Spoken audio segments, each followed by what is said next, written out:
There's something many people do that they don't always talk about, and that's replay conversations in their head over and over. Something someone said, something you said, something you wish you had said.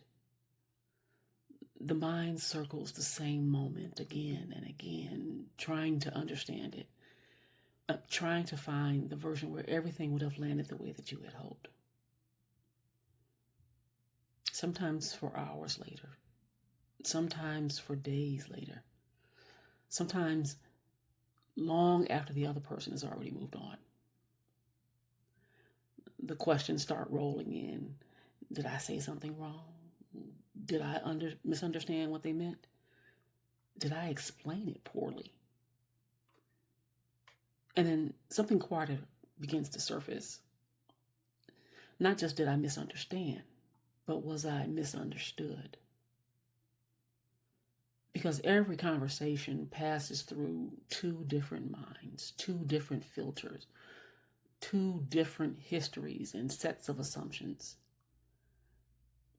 And the meaning someone hears in your words may not be the meaning you intended. Once a conversation ends, you no longer have control over the version that exists in someone else's mind. Their interpretation becomes their reality. Their perception is their reality. And no amount of replaying the moment can change the version that they walked away with. Yet the mind keeps circling it anyway.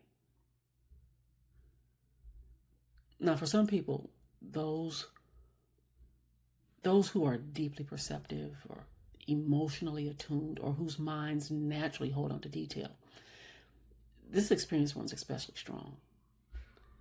The interaction stays vivid. The brain keeps turning it over because it's still working to fully process what happened. It's still trying to make sense of the emotional information.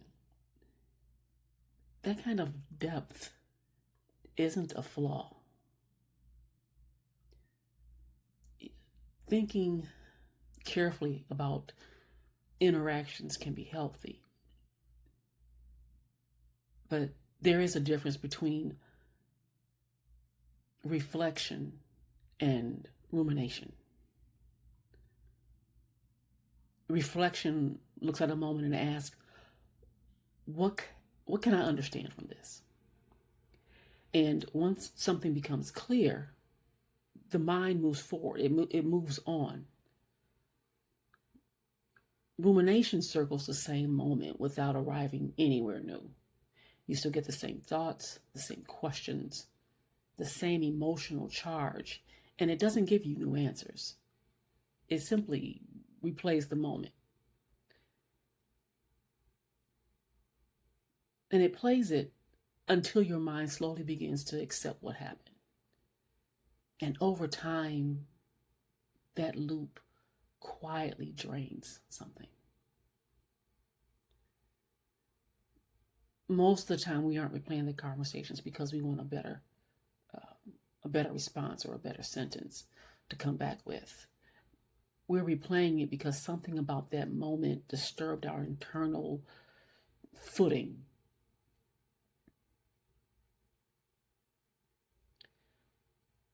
We may have felt dismissed or misunderstood or smaller than we wanted to feel in that moment. And our minds keep returning to that moment. Because part of you is trying to restore what you felt before it happened. So it searches for the perfect response, for the perfect comeback, a missed explanation, for the sentence that would have changed everything. But most conversations don't work that way. And sometimes the reason the conversation keeps replaying is because the first time it happened, you weren't ready to hear it. You weren't ready to fully see it, whether that's about the person or the dynamic or about the role that you played in it.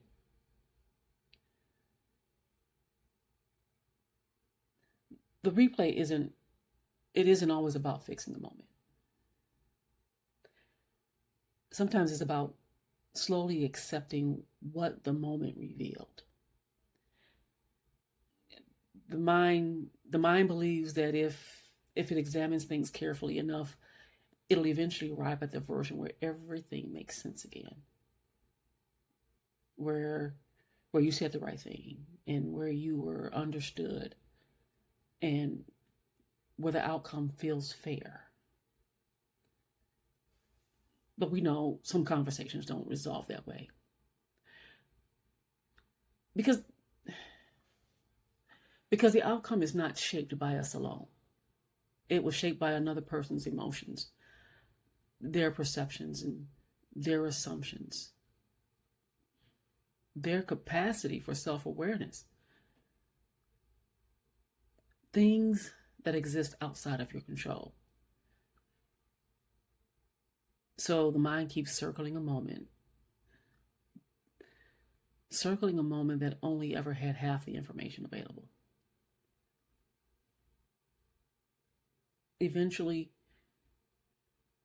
hopefully, something begins to shift. And instead of asking, what should I have said? You begin to ask something different. What did this moment show me? What did it show me about the dynamic, about the relationship, about what I might choose differently next time, about what I may no longer be willing to carry? And that shift, it can turn rumination into awareness. And awareness is where your actual power lies. Because once you see clearly what the moment revealed, the conversation no longer needs to keep replaying. The information has already been delivered. You don't have to keep solving it.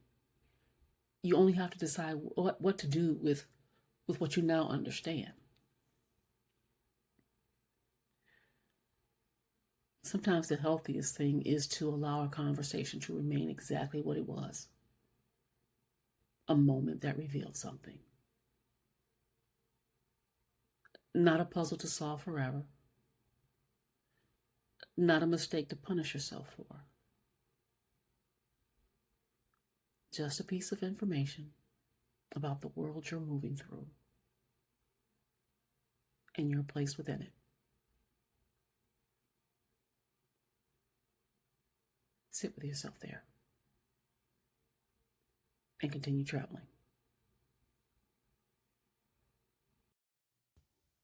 If this feeling is where you are right now, the next step isn't fixing your life.